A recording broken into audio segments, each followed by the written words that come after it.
আচ্ছা দিদি বলো, বেঁচে বেঁচে এরকম ভালো মানুষদের রেখে এরকম কষ্ট পেতে আছে? বুঝি নে বাপু, সবই তার লীলা। মেয়েটার কপালে এমন হলো, এমন ভালো একটা বউ পাড়ার, কি কাণ্ড হলো বলো দেখি।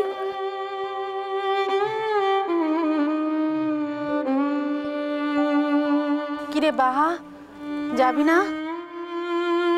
আমরা তো চলে যাচ্ছি, আয়।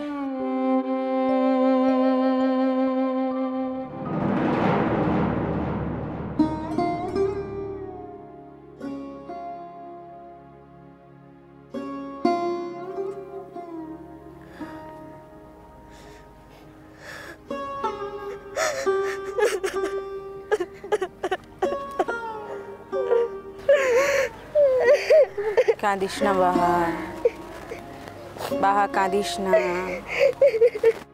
তুই জানিস তোর বড়দাদা বাবু কত শান্তিপ্রিয় মানুষ ছিল। কারো দুঃখ কষ্ট অশান্তি কিচ্ছু দেখতে পারত না। তুই তো জানিস এত বড় একটা কঠিন অসুখ, তার কষ্ট দিনের পর দিন মুখ বুঝে সহ্য করেছে, রাতে দাঁত চিপে কষ্ট সহ্য করেছে। কেন? যাতে বাড়ির অন্য মানুষজন কষ্ট না পায়। কাঁদিস না। তোকে এভাবে কাঁদতে দেখলে তো তোর বড়দাদা বাবু যে কষ্টে ছটফট করবে রে বাবা। কাঁদিস না, একদম কাঁদবি না বাহা। বাহা এখন তো আমরা ওর কাছে নেই না। আমরা তো এখন ওর কাছে গিয়ে ওকে সান্ত্বনা দিতে পারবো না, ওর কষ্ট কমাতে পারবো না। কাঁদিস না, ও এখন একদম। ও দিদি চলো এবার এগিয়ে যাওয়া যাক। মেয়েটার বিশ্রাম নেই, ঘুম নেই, খাওয়া নেই, তারপর বাড়িতে এত বড় একটা শোক। বাচ্চাটা তো বাড়িতে আছে, তার কথাও তো ভাবতে হবে বলো। চলো দিদি। এদের বোঝান তো কাকিমা, কেন কাঁদছে এরা? হাজার কাঁদলেও ধৃতি যে আর কোনোদিন ফিরবে না, এটা এরা কেন বুঝতে পারছে না? একটু বোঝান না এদের, বোঝান। এসো মেজমণি, এখানে দাঁড়িয়ে থেকে তো আর কোনো লাভ নেই। নদীর জলে তো সব চিহ্ন ধুয়ে মুছে দিয়ে এলাম, এবার যেতে দাও আমায়। প্লিজ প্লিজ বাহা, যেতে দে। তোমার অসীমে প্রাণ মনলোরে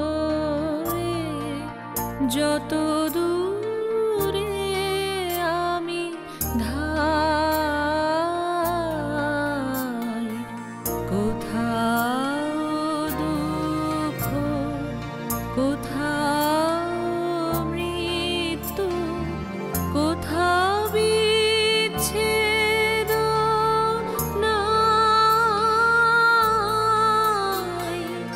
তোমার অসীমে প্রাণ মনলোরে যত দূরে আমি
এটা ছোঁয়া, এটা।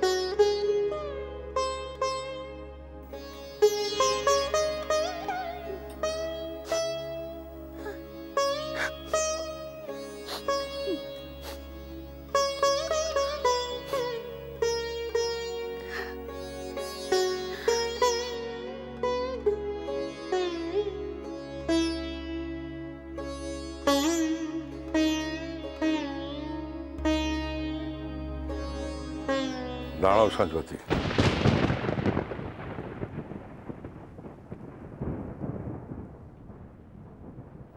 তুমি সাদা থান পরবে না।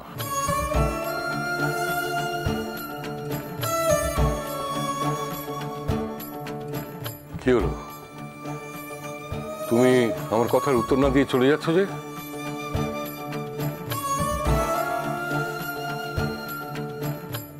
তোমার ছেলে যদি আমার জীবন থেকে সব রং নিয়ে চলে যায়,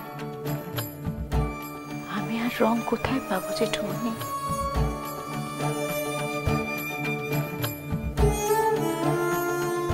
শোনো সাজবতী, মানুষ চলে যায় কিন্তু জীবন তো আর থেমে থাকে না।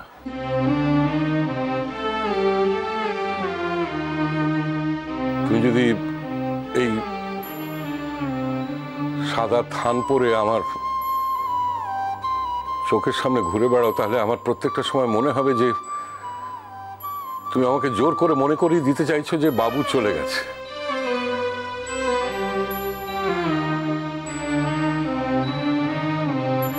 সেটা আমার কতটা কষ্ট হবে বুঝতে পারছো? এটা তো তুমি করতে পারো না সাজবতী। সাজবতী, তুমি তুমি কেন বুঝতে পারছো না যে তোমাকে এই বেশে আমরা দেখতে পাচ্ছি না?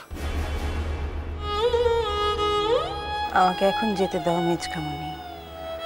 জেঠুমনি, আমাকে এখন কৃষের কাছে যেতে হবে। বৌদি ভাই,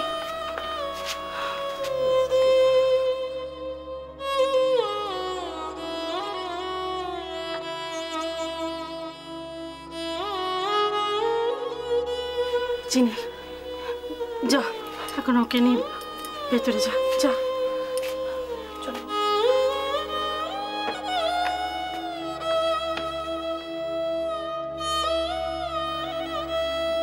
দিদি ভাই, আসার পথে আমি সাঁঝবাতিকে বহুবার এই কথা বুঝিয়েছি গো, কিন্তু বেচারি সদ্য সদ্য ঘা খেয়েছে তো, শুকোতে একটু সময় লাগবে। আমি বলি কি, কটা দিন বরং ওর নিজের মতোই থাকুক। উঠছি কোথায়? অর্চিকে শ্মশান থেকে বেরিয়ে অনেক খুঁজেছিলাম, কিন্তু খুঁজে পাইনি। আমার ধারণা ছিল যে ও বাড়িতে এসেছে। না, বাড়িতে তো আসেনি। হ্যাঁ, ও গেল কোথায় বলে গেল না তো। মিষ্টি কুটুম মিষ্টি কুটুম মিষ্টি কুটুম।